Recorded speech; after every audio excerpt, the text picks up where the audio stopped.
The first time Darius Banks understood that his marriage had been built around a lie, he was standing outside a restaurant where he had once asked Andrea to spend the rest of her life with him. He did not go inside. He did not cause a scene. He did not pound on the glass or call her name or give the room the kind of drama most people expect from a betrayed husband. He just stood there in the late afternoon light, looking through the window at his wife and the man sitting beside her. Not across from her, beside her. Close enough that his chair was angled toward her. Close enough that his hand rested on the small of her back, with the easy ownership of someone who had been touching her that way for a very long time. Then Andrea laughed at something he said, and when she lifted her hand, the man took it gently, turned it over, and kissed her palm while watching her face. That was the moment everything Darius had believed for nearly 3 years cracked wide open. Because that man was not sick. That man was not dying. That man was not Andrea's brother.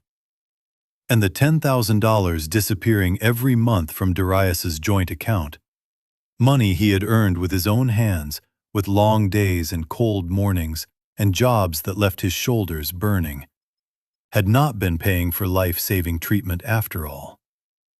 It had been paying for a luxury apartment, expensive dinners, quiet weekends, and a lie so carefully built that it had lasted almost 3 years without ever needing to raise its voice. Darius took one picture through the glass, then another, then 2 more. And after that, he walked back to his truck with the same controlled pace he brought to every part of his life. Because Darius Banks was not a man who lost control in public. He was the kind of man who carried the storm inside and let it sharpen him before he moved. What Andrea did not know, what neither she nor the man sitting beside her could have guessed, was that by the time Darius turned the key in the ignition, he was no longer trying to understand what had happened. He was deciding how completely he was going to end it. Darius was 38 years old, and if you looked at his life from the outside, it looked solid in the way real things do. Not flashy, not loud, just built right. He owned his home outright, had owned it before he ever met Andrea. He had spent years saving for it, taking every job he could, living above a laundromat where the dryers rattled all night and the walls sweated in the summer. He had learned early that comfort was something you built yourself, one decision at a time. And once he finally signed the papers on that old craftsman house with the hardwood floors and the wide lot and the oak tree in front, he treated it like proof that his life would not be defined by what he came from. He rewired half the house himself, refinished the floors, replaced fixtures, fixed what needed fixing instead of pretending not to see it. That was how Darius did things. He did not believe in cosmetic solutions to structural problems.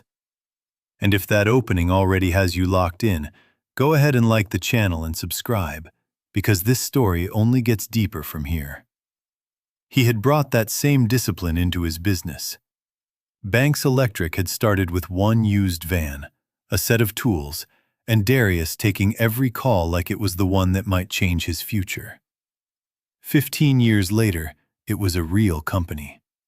Trucks, employees, payroll, reputation.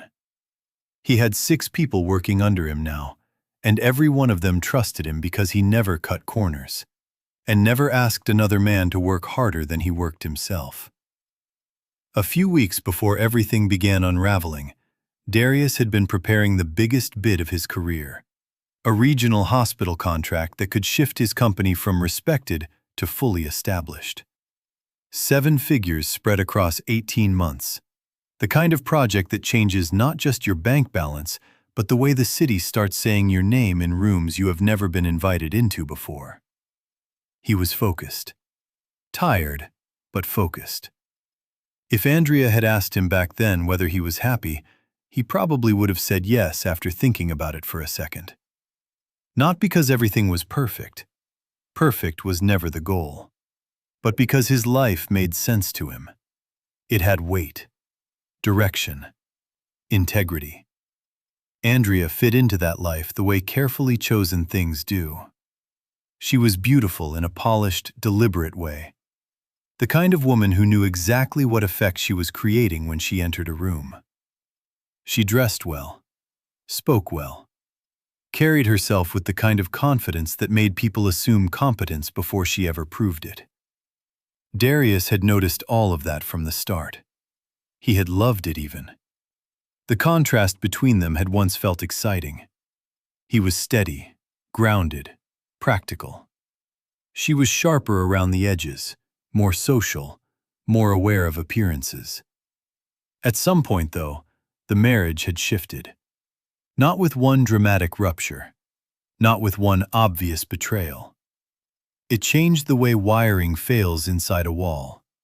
Slowly, invisibly, with small signs first.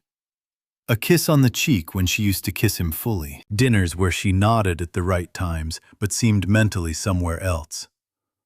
A habit of reaching for her phone the moment she thought he had fallen asleep. A brightness in her voice when she talked about work or events or people outside the house that no longer showed up when she talked to him. Darius noticed. Of course he noticed. But Darius was not a suspicious man by nature. He was a careful man. There was a difference. He didn't accuse before he knew. Didn't reach into live current before tracing the line. So he watched quietly, filed things away, waited. Then one morning, before dawn had fully broken, he stood in his kitchen with coffee in his hand and opened the bank app without meaning to look too closely. The app was still open from the night before. He glanced at the balance, then looked again. $38,000 gone in a single month. At first he thought there had to be some project expense he had forgotten, some equipment payment, some transfer tied to the business. But when he sat down with the statements and laid them out in order, the pattern rose off the page so clearly it almost insulted him. Every first of the month, exactly $10,000 moved out of the joint account and into another account. Same amount, same destination, no variation. It had been happening for 31 months. Darius stared at the transfer records for a long time before he touched Andrea's phone. Not because he was unsure, because once he crossed that line, something in him knew he would not be able to uncross it. The passcode was the same one she had set years earlier. He found the contact in seconds. Dre. A red heart beside the name. That should have been enough to provoke a man into chaos. But not Darius. He sat there, silent, measuring the shape of the thing. Andrea had talked about her younger brother on and off through the years. Never too much. Never in a way that invited real involvement. Enough to make him familiar. Enough to place him in the furniture of their marriage. A brother who was private, a little messy, going through things. Not really a family gathering kind of person. Darius had never met him. Not once.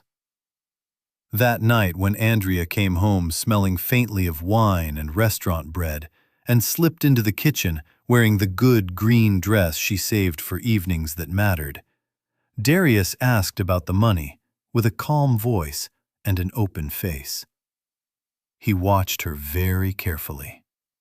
The smallest hesitation, a shift of the hand on the glass, a fraction too much stillness. Then she sat across from him, folded her hands, softened her eyes, and gave him the story. Her brother Andre was sick. Kidney disease, stage 3. It had been going on for almost 2 years. He was too proud to ask for help. Insurance wasn't covering everything. She had been quietly paying for specialist visits, medications, treatment costs. She had hidden it because she knew Darius would insist on doing more, and she didn't want to burden him while he was trying to grow the business. Then she cried. Not loudly, not theatrically. Quietly, precisely, like a woman finally laying down a burden she had carried alone. Darius stood, walked around the table, and put his arms around her.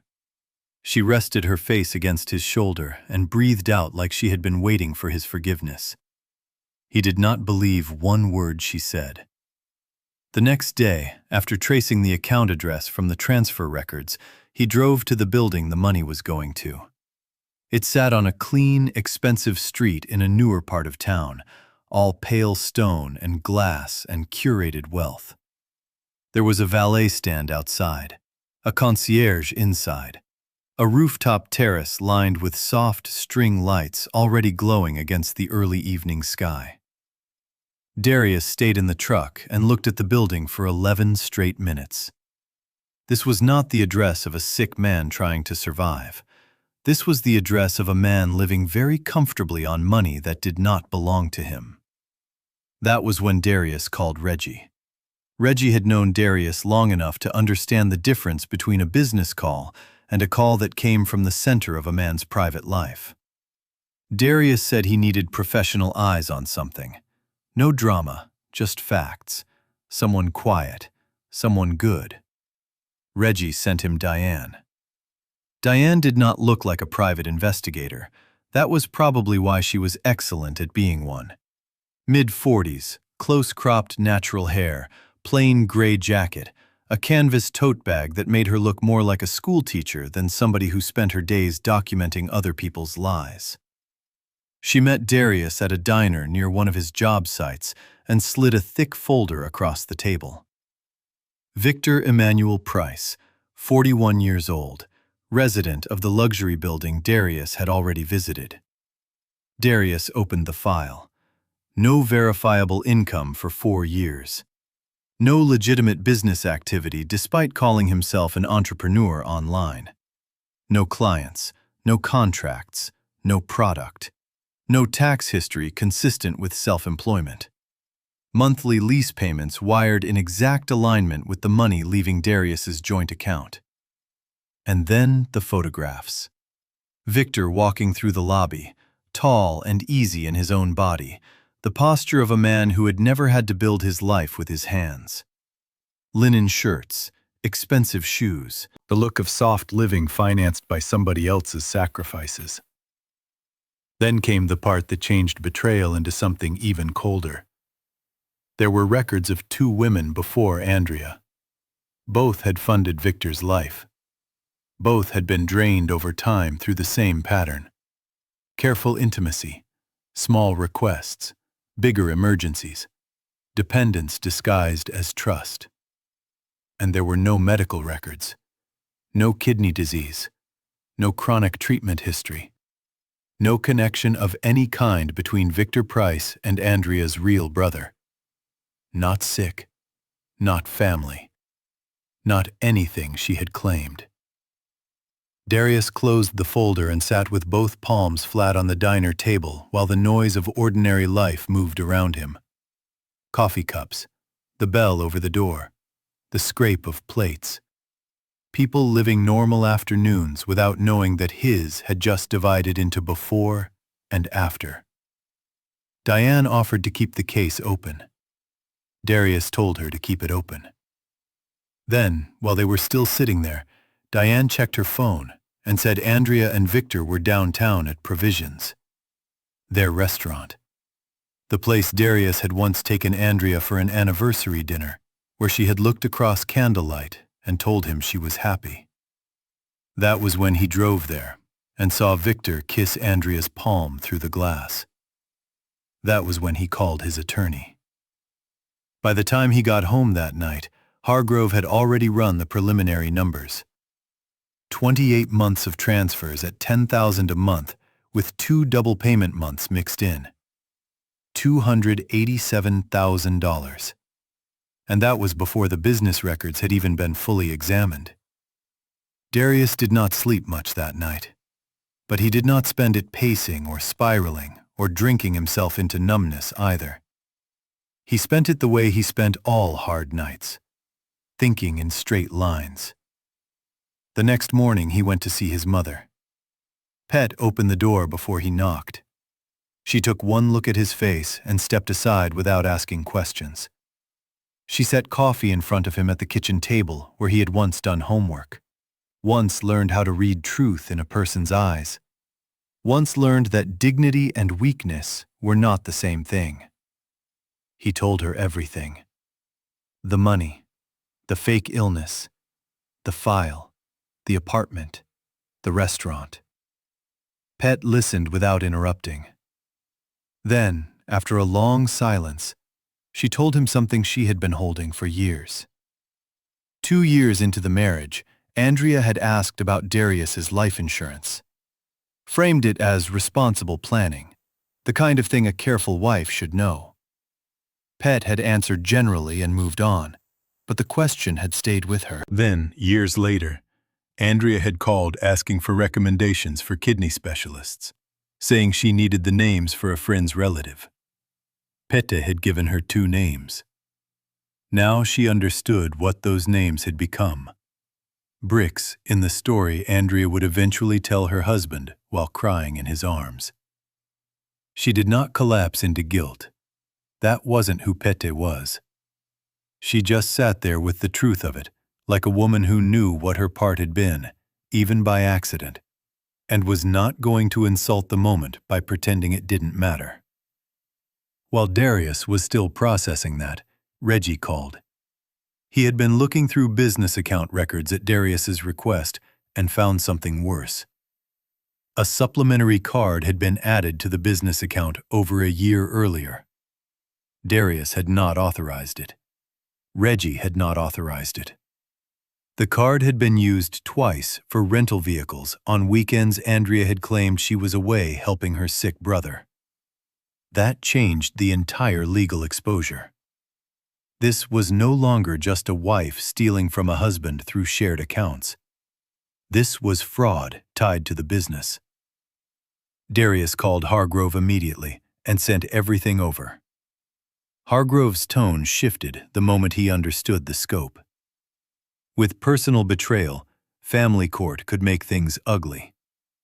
With documented unauthorized use of business accounts, they were entering another category altogether. Still, Darius said nothing to Andrea. For 3 weeks, he became the quietest version of himself. He was not cold. That would have warned her. He stayed warm enough to look normal, tired enough to be believable. She read the change as pressure from work. He could see her doing it, adjusting her understanding of him in real time, choosing the explanation that required the least scrutiny. She made his coffee, asked about his sleep, rubbed the back of his neck one night while they sat on the couch.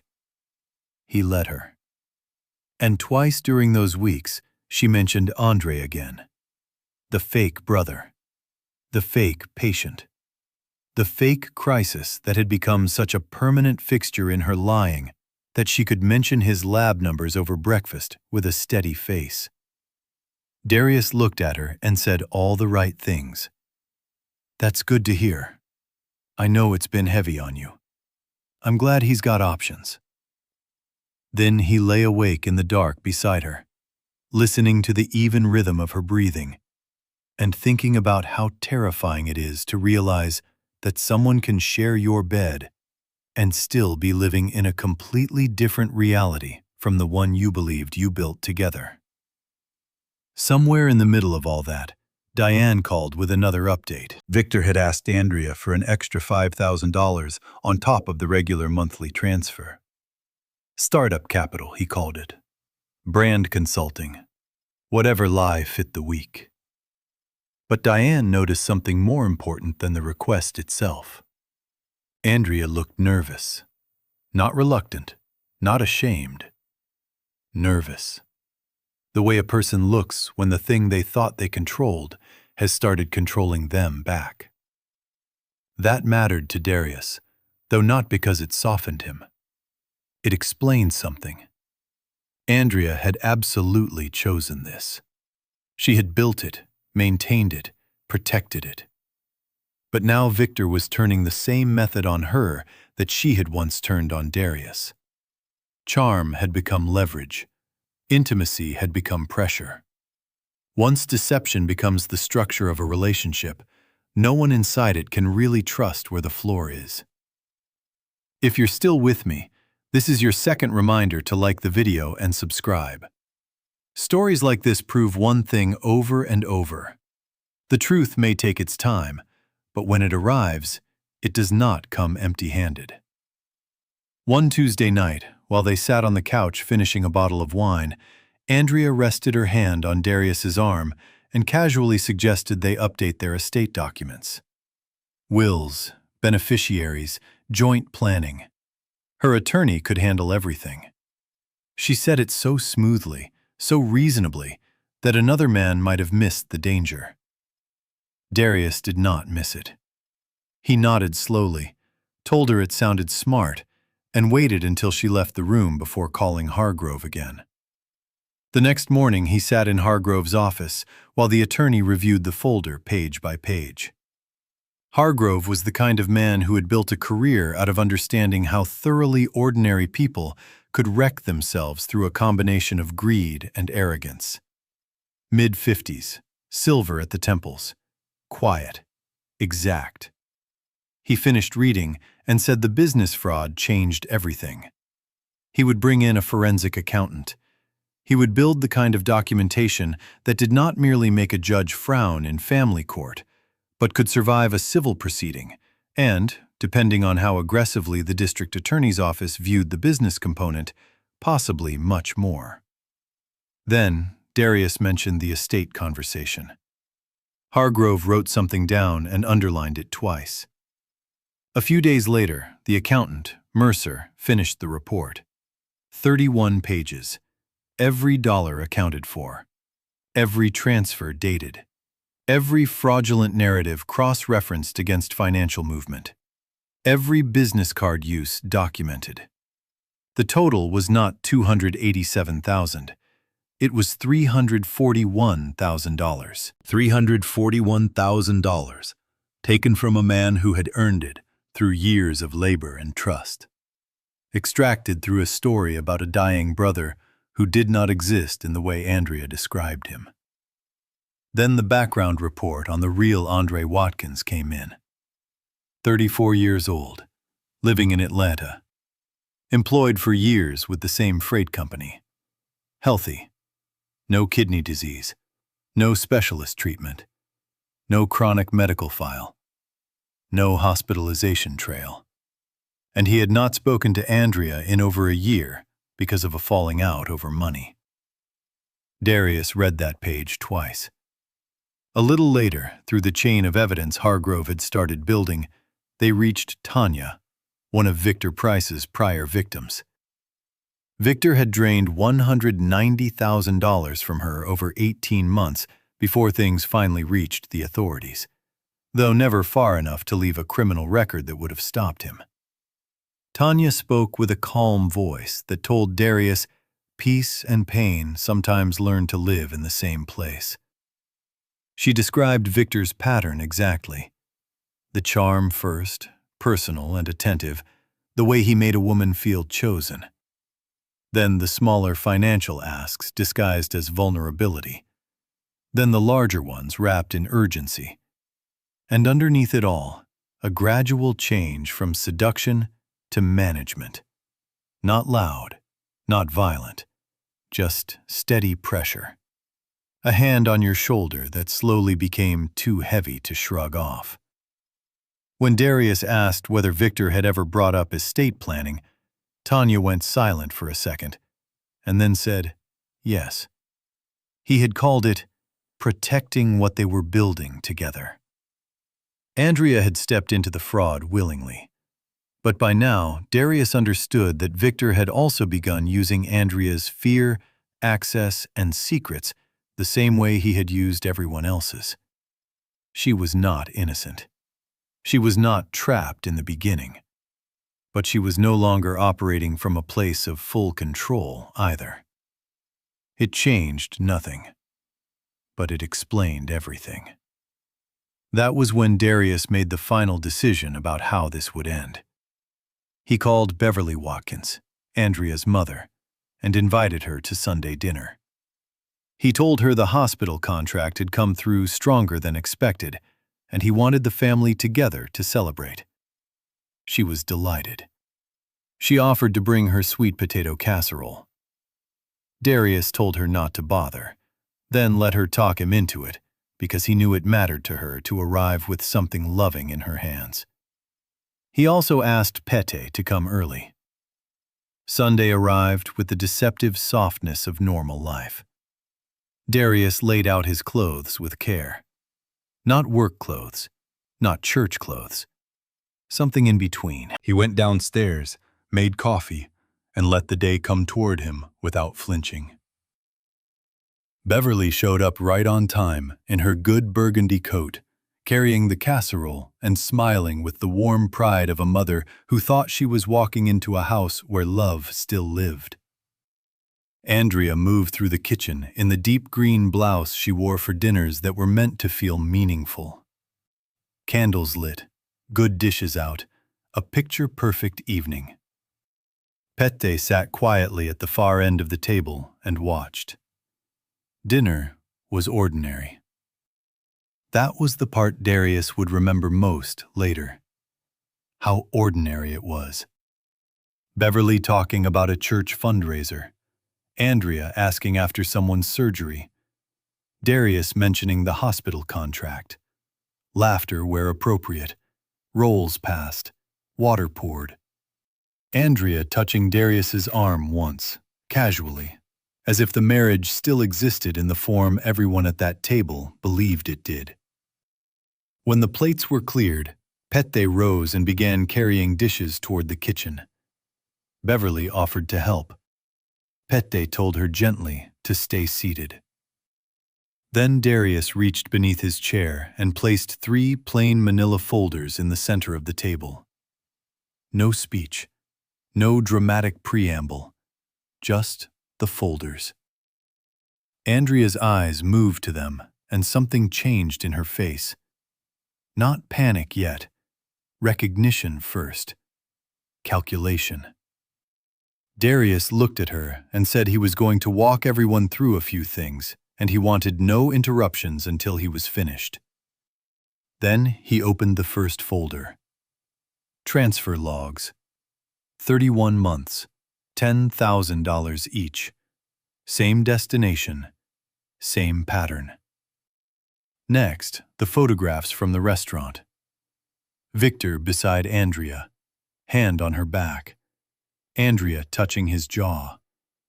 Victor kissing her palm, her eyes closed. Beverly made a sound so small it might have been mistaken for a breath. Then Darius opened the second folder and read the number aloud because he wanted it inside the room, not as ink, but as sound. $341,000. He laid out the rental records from the unauthorized business card. Dates cross-referenced with the weekends Andrea had described in detail as treatment trips for her suffering brother. Then Tanya's statement. Not read in full, just placed down with enough explanation for the room to understand that Victor Price had done this before. Finally, Darius took the background report on the real Andre Watkins and slid it directly toward Beverly. Your grandson, he said quietly. Andrea's brother. 34, Atlanta, employed, healthy. No kidney disease, no treatment record, no contact with Andrea in over a year. Beverly stared at the page for a long time. Then Darius turned toward her and said the sentence he had carried carefully to this moment. I asked you here because you had a right to know what happened in this house. Andrea carried your family's name into every room she entered for 8 years. What she did was not fair to you. You deserved the truth. Andrea finally tried to speak. She said it wasn't the whole story. Said the marriage had been wrong for a long time. Said she had felt invisible in the house. Said there were things Darius wasn't acknowledging.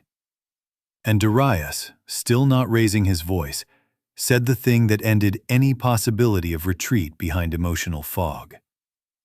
None of that explains a dying man who doesn't exist. Silence. None of that explains Tanya. Silence. None of that explains the rental cars or the estate planning conversation on Tuesday night. He said each line the way he placed every other fact in his life. With control, with precision, with no need for decoration. Then Beverly looked at her daughter. It was not a quick look. It was the look of a woman moving through years of memory in real time, trying to understand how the child she loved had crossed so many lines so calmly. When Beverly finally spoke, her voice was nearly a whisper. Andrea, what did you do? Not a question, really. A reckoning. Andrea said, Mama. Beverly stood, put on her coat, picked up her purse, touched Darius's arm briefly, thanked him for dinner, and walked out of the house without saying goodnight to her daughter. The front door clicked shut with a sound so soft it felt even more final than a slam would have. The process server came Monday morning. Andrea answered the door in a robe with coffee in her hand, still carrying some part of the belief that there was room left to maneuver. That if she spoke fast enough, or emotionally enough, or strategically enough, she could still salvage pieces of the life she had arranged around herself. The envelope in her hand told her otherwise. The divorce filing came first. The civil suit came with it. $341,000. Documented fraud across personal and business accounts. Precise language. Clinical language. The kind written by professionals with evidence and no emotional investment left to be manipulated. Andrea called a lawyer that morning. By late morning, she was sitting in an office downtown while a family law attorney read through the filing in silence. When he finally looked up, he asked the only question that mattered. Was any of it inaccurate? Andrea tried to answer with context. Marriage troubles, emotional distance, complexity. The attorney listened, then told her plainly that the business fraud component created exposure beyond the divorce itself. She understood exactly what he meant. It got worse. Midweek, her employer called. 2 charges on a corporate account had raised questions. They had been traced to a supplementary card and tied to dates that were now part of a much larger documented pattern. An internal review was opened. Andrea was placed on administrative leave pending the outcome. She sat in her car in the parking garage for 20 minutes after the call ended, thinking about the client list she had spent years building, the title she had fought for, the professional image she had polished one careful layer at a time. She had used that corporate account twice to help Victor, without leaving traces on her personal cards. She had been so careful for so long. And then careless in exactly the places arrogance always makes people careless. The places where they start to believe they are too smart to be caught. Victor was served next. By then, the file had grown larger than Andrea alone. Tanya's statement, surveillance, financial patterns across multiple women. A documented system, a repeatable method. Victor's attorney reviewed it and understood the danger immediately. Settlement would be damaging enough. Trial would be catastrophic. But Victor had no real assets. People like Victor rarely do. Money passed through him like water through open fingers. He had worn it, eaten it, leased it, lounged inside it. He had not built anything with it. Once Andrea's transfers stopped and accounts were frozen under civil action, Victor's entire life began collapsing at the speed of unpaid luxury. The lease went bad. The lifestyle vanished. The apartment with the valet and rooftop lights was no longer sustainable. Within weeks, he was living inside consequences he had spent decades avoiding. Meanwhile, Andrea left the house by day 28. She timed it the way she timed everything, waiting until the last moment that still allowed her to pretend departure was a choice and not a removal. Movers took her clothes, vanity, artwork, kitchen accessories she had once replaced Darius's original pieces with. They did not take the furniture because it was his. They did not take the house because it was his. They drove her things to Beverly's home, the same house Andrea had spent years trying to rise above. Now she was back in the guest room. Darius knew because word travels in every community, and because mothers talk, and because consequences have a way of becoming public even when no one is shouting. The first night alone in the house, Darius did not rush to fill the silence. He walked room to room, switching lights on and off, not checking for damage, not searching for forgotten items, just re-entering the place as himself. His wiring, his fixtures, his home. He stood in the bedroom a long time in the dark and let himself think not about Andrea first, but about the version of himself who had held her while she cried over a fake dying brother, and had done so with genuine compassion. That version of himself had not been foolish. He had been faithful. There was a difference, and Darius was wise enough not to punish himself for loving honestly, just because someone else had weaponized that honesty. Then he turned the bedroom light on and went to unlock the back door for Reggie. Reggie brought food from the old spot they had known since their 20s. They sat on the porch, ate in near silence, and let the neighborhood hum around them. Reggie did not force conversation. That was friendship of the highest order. Knowing when a man needed words and when he simply needed not to be alone. Months moved. Andrea's civil case settled first. Her attorney got the number reduced some, but not enough to protect the version of herself she had spent years constructing. She paid heavily out of equity Hargrove had located. The payment closed one case, but did not erase the record. Settlement does not restore innocence. It only finalizes documented liability. Her employer's review ended not long after. The title disappeared. The internal reputation she had built disappeared with it. She did not implode dramatically. In some ways, what happened to her was harsher than a total collapse. She remained capable enough to survive, skilled enough to keep working in smaller ways. She simply had to do it from a permanently diminished version of the life she had been ascending toward. Victor's civil judgment followed. He could not pay it.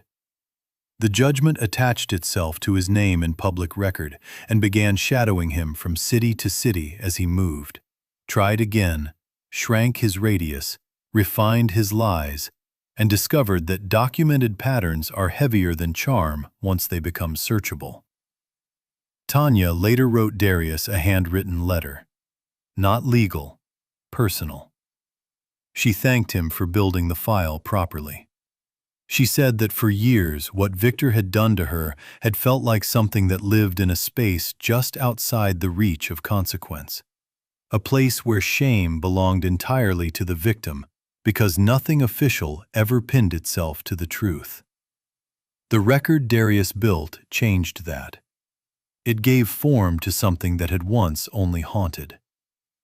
Darius wrote back. By then, Banks Electric was deep into the hospital project. 18 months of work, The biggest job the company had ever taken.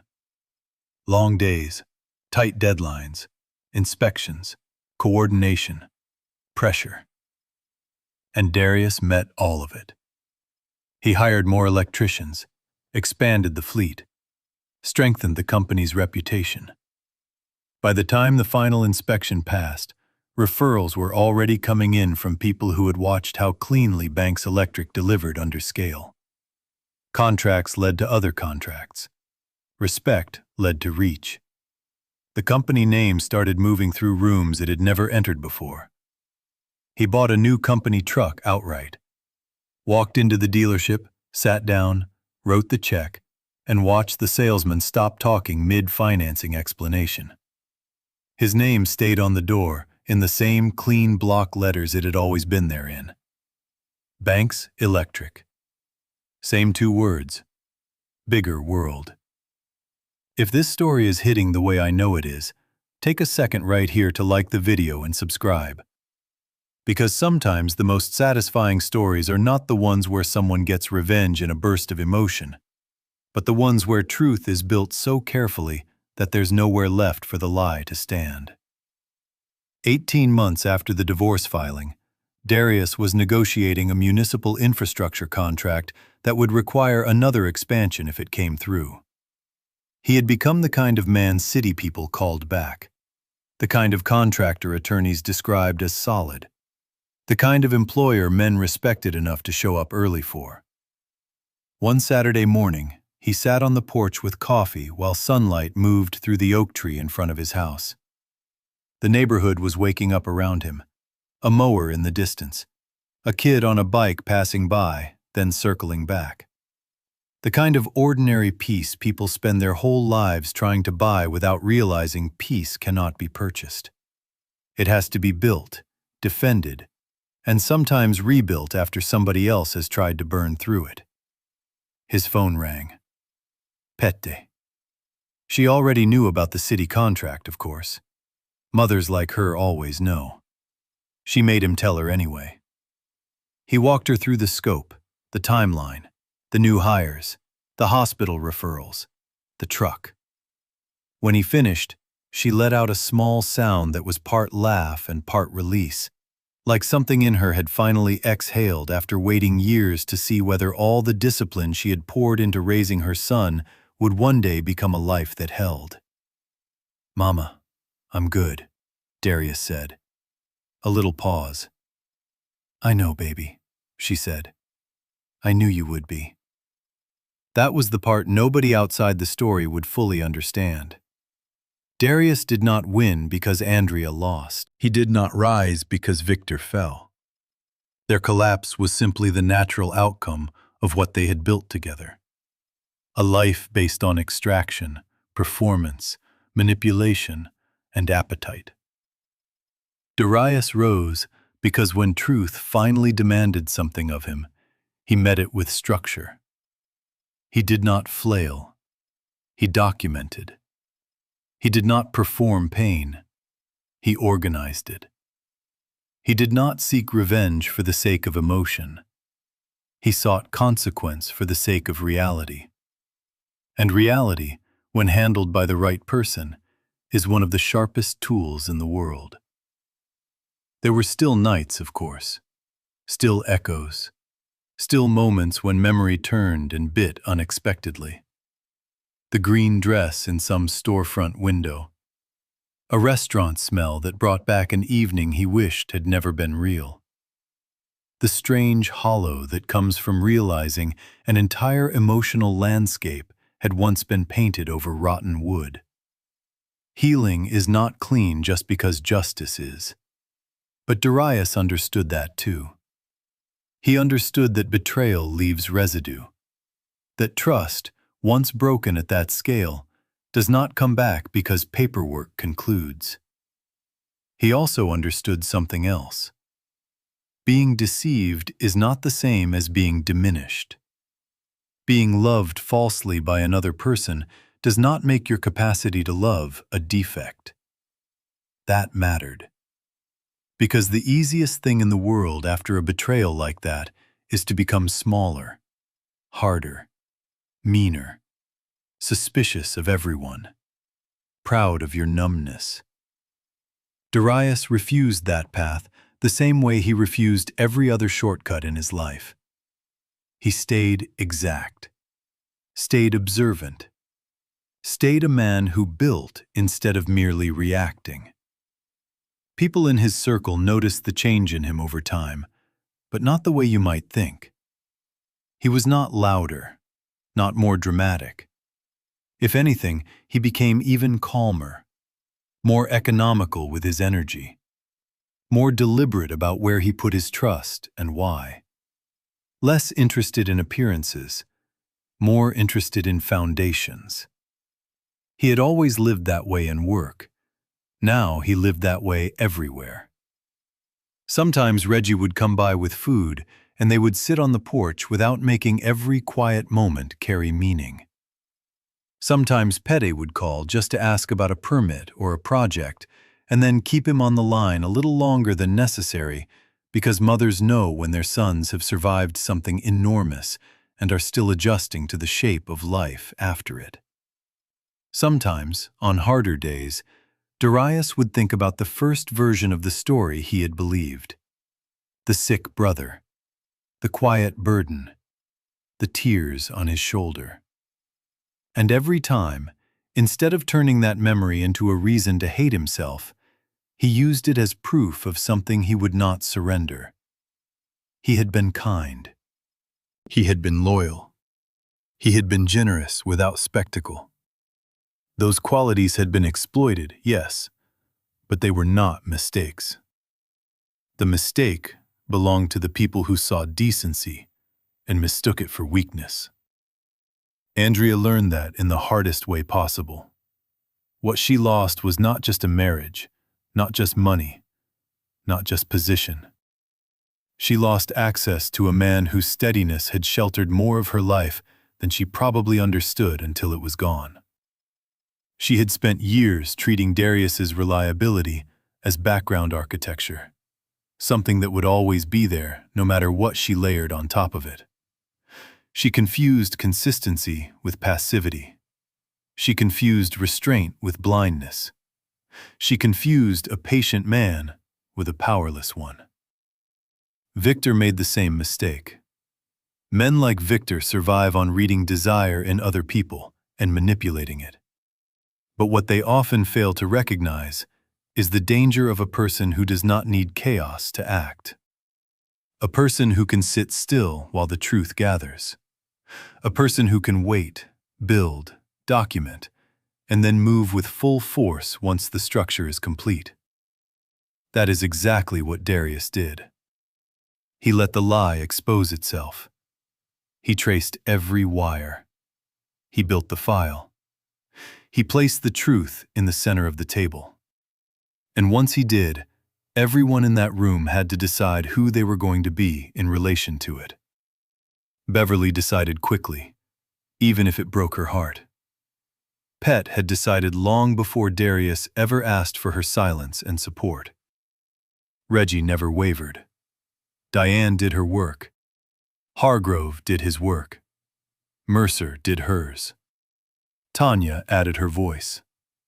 Piece by piece, the truth became too complete to survive against. That is what real accountability looks like. Not rage, not noise, not a shattered plate or a screaming confrontation in a restaurant parking lot. A file. A plan. A room full of facts. A man who can control himself long enough to let the truth hit harder than emotion ever could. Years from now, if someone drives past Darius's house in the evening, they will probably only see what they are meant to see. A well-kept place on a quiet street, warm lights inside, the old oak in front. A man who built a life and lives it fully. They will not see the hidden architecture underneath it all. The long nights, the legal strategy, the moment in the restaurant window, the folder opening at Sunday dinner, the click of the door behind Beverly as she walked away from her daughter's deception. But that is how strength often looks from the outside. quiet, ordinary, finished, as if it simply exists that way naturally. Only the people who have built their lives honestly know how much labor goes into that kind of peace. Darius knew. And on certain mornings, with coffee in hand and light moving through the oak tree just right, he could feel the difference between the life he once thought he had and the life he actually owned now. The first one had been decorated. The second one was true. And in the end, that was more valuable than every dollar he recovered, every filing he won, every judgment entered against the people who betrayed him. Because money can be rebuilt, reputation can be repaired, business can expand. But the deepest victory is this. After all of it, after the lies and theft and manipulation and quiet humiliations discovered too late, Darius remained himself. Not naive, not broken, not bitter. Just clearer. And sometimes clarity is the strongest ending a person can earn. A man sits in a house he paid for, in a life he built, under a name that still means something. The work is good. The company is growing. The porch is quiet. The coffee is hot. The future is coming toward him in clean lines. And the people who tried to live off what he built are gone. That is not just survival. That is restoration.